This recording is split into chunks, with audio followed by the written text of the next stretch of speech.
তুমি জীবনে সফল হতে চাইছো? তাহলে একটা কঠিন সত্য শুনে নাও।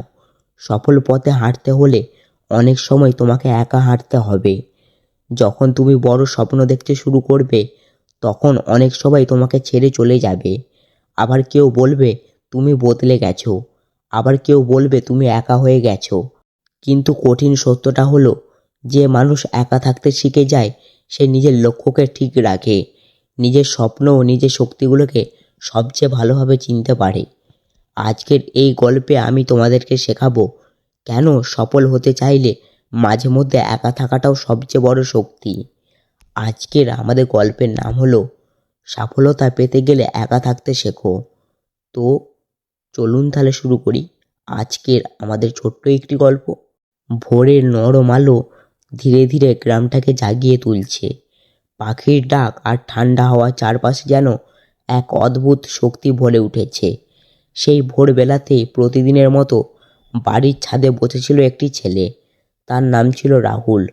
হাতে একটি পুরানো ডায়েরি, চোখে তার অনেক স্বপ্ন আর মনে হাজারো চিন্তা। রাহুল ছোটবেলা থেকে একটু আলাদা ধরনের ছিল। যখন তার বন্ধুরা মাঠে খেলতে যেত, আড্ডা দিত, মোবাইলে গেম খেলতো, তখন রাহুল একা বসে বই পড়তো, নিজের লক্ষ্যগুলোকে নিয়ে ভাবতো। অনেক সময় তাকে নিয়ে হাসতো। বন্ধুরা বলতো, এ রাহুল, তুই সবসময় একা থাকিস কেন?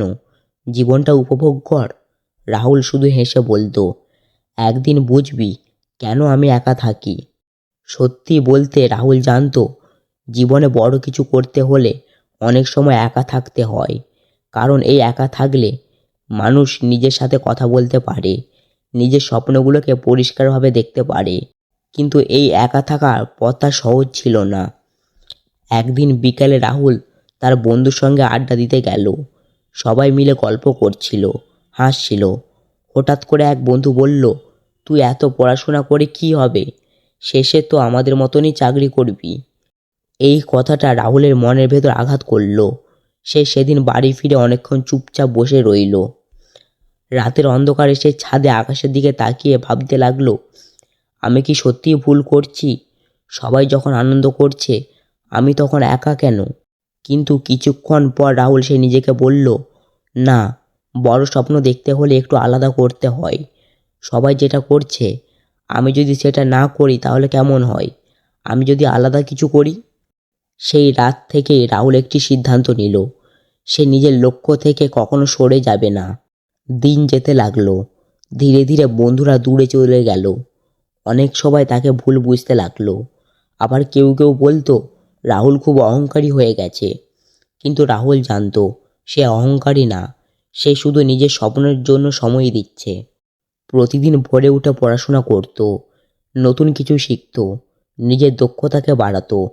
অনেক সময় তার একা মনে হতো। কখনো কখনো মনে হয়েছে কেউ যদি পাশে থাকতো খুব ভালো হতো।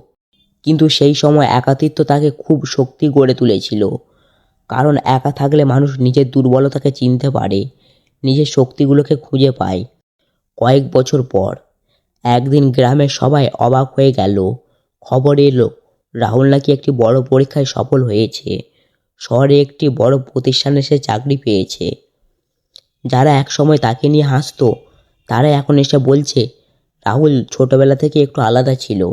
সেদিন সন্ধ্যায় রাহুল আবার সেই পুরানো ছাদে বসেছিল। আকাশে অসংখ্য তারা ঝলমল করছে। সে মন ভরে ভাবল, আজ যদি বন্ধুদের সাথে আমি সময় নষ্ট করতাম, তাহলে হয়তো আজকের এই দিনটা দেখতে পেতাম না। তারপর সে নিজের ডায়েরিতে লিখল, জীবনে সফল হতে চাইলে অনেক সময় একা থাকতে হয়। কারণ এই ভিড়ের মধ্যে তোমাকে আনন্দ দিতে পারে, কিন্তু একাকিত্ব তোমাকে শক্তিশালী করে তোলে। জীবনের পথে সবাই তোমার সঙ্গে থাকবে না, অনেক সময় মাঝে মধ্যে চলে যাবে। কেউ তোমাকে বুঝবে, কেউ বুঝবে না। কিন্তু তুমি যদি নিজের লক্ষ্য পরিষ্কার রাখো, তাহলে একা পথ চলতে ভয় পাবে না।